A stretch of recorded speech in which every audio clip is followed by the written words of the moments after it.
Anda harus bedakan antara dunia dan duniawi.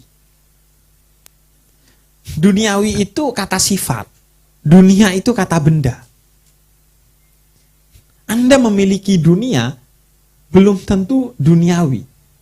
Anda tidak boleh duniawi, tapi Anda boleh memegang dunia.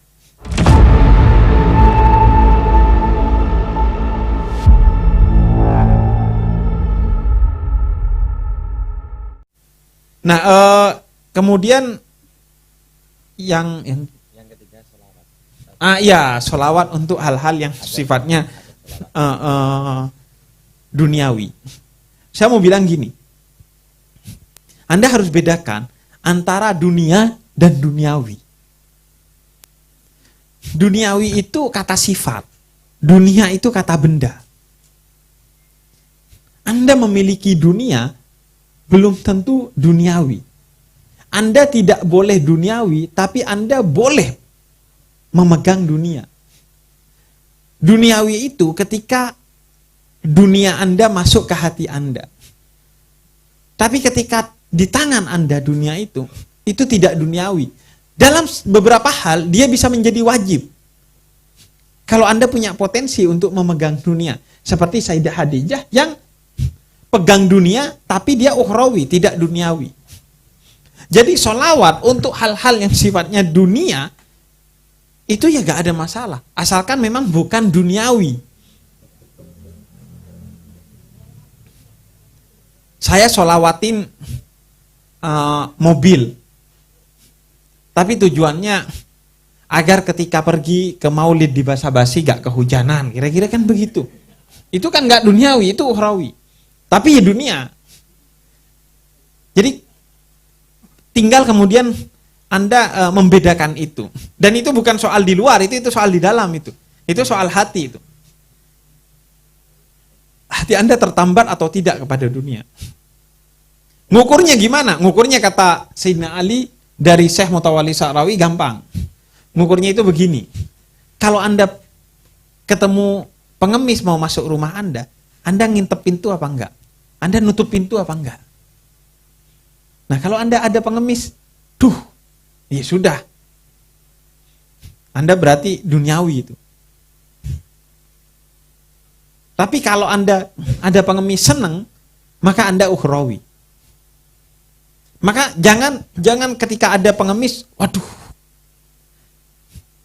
Minimal kalau ada pengemis Anda pay later lah.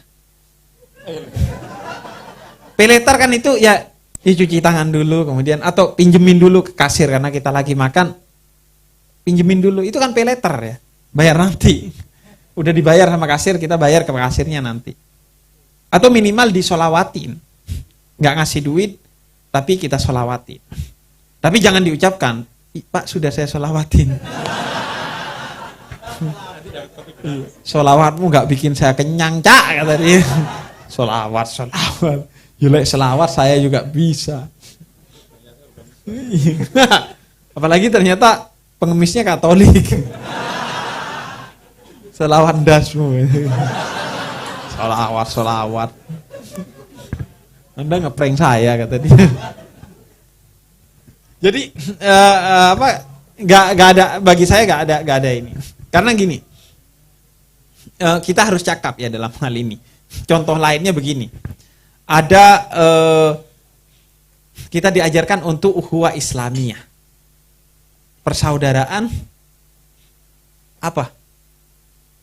Ukhuwah Islamiyah itu persaudaraan di antara umat Islam. Kita kan biasanya mengertinya begitu.